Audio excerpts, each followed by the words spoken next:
Gokuldham society में सुबह सुबह बहुत शांति थी। चिड़ियां चहक रही थी। हर कोई अपने अपने काम में व्यस्त था। कुछ लोग मॉर्निंग वॉक पर निकले थे तो कुछ लोग अखबार पढ़ रहे थे। अचानक एक बकरा आ गया। वो बकरा जैसे ही सोसाइटी में दाखिल हुआ, सबकी नजरें उसी पर टिक गईं। बकरा बेफिक्र होकर सोसाइटी में घूम रहा था। सब लोग हैरान थे। कोई समझ नहीं पा रहा था कि ये बकरा यहाँ कैसे आया।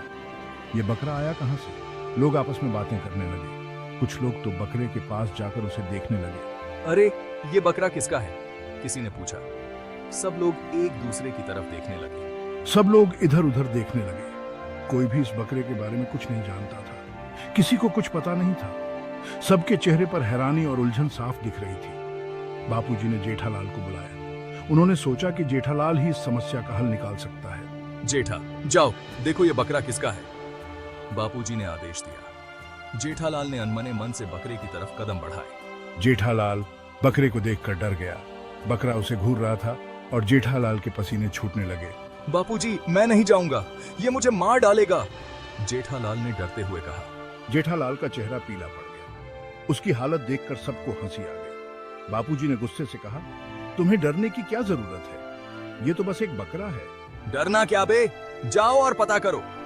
बापूजी ने फिर से आदेश दिया। जेठालाल ने हिम्मत जुटाई और बकरे की तरफ बढ़ा।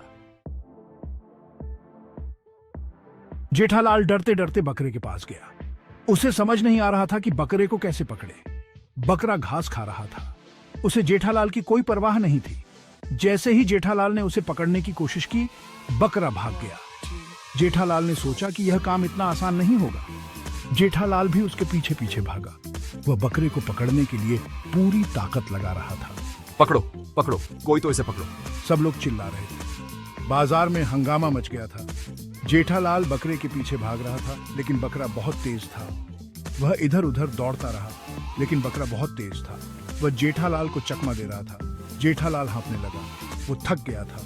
उसकी सांस फूल रही थी। तभी तारक मेहता वहां आ गए। उन्होंने देखा कि जेठालाल कितने परेशान हैं। अरे जेठालाल, क्या हुआ? इतने परेशान क्यों हो? तुम तो बहुत थके हुए लग रहे हो। ये बकरा मुझे भागने नहीं दे रहा है। मैं इसे पकड़ने की कोशिश कर रहा हूँ, लेकिन यह बहुत तेज है। मुझे मदद चाहिए। तारक मेहता ने अपनी चश्मा ऊपर किया और कहा, अरे जेठालाल, बकरे को डराना नहीं चाहिए, उसे प्यार से बुलाओ। प्यार से? कैसे? तारक ने कहा। देखो मेरा। तारक ने बकरे को आवाज दी। आओ बकरे, आओ। बकरा तारक के पास आ गया। जेठालाल हैरान रह गया। तारक ने बकरे को सहलाया। देखा जेठालाल, प्यार से सब काम होता है। तभी बापूजी वहां आ गए।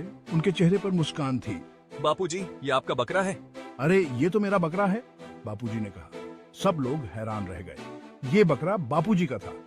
हाँ बेटा, मैंने इसे आज ही खरीदा है, बापूजी ने कहा। लेकिन बापूजी, आपने हमें बताया क्यों नहीं? अरे मैं भूल गया था, बापूजी हंसते हुए बोले।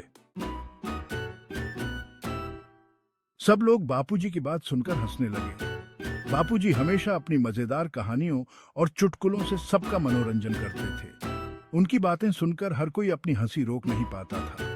तभी अचानक बकरे ने जेठालाल का कुर्ता फाड़ दिया। जेठालाल को बिल्कुल भी अंदाजा नहीं था कि ऐसा कुछ हो सकता है।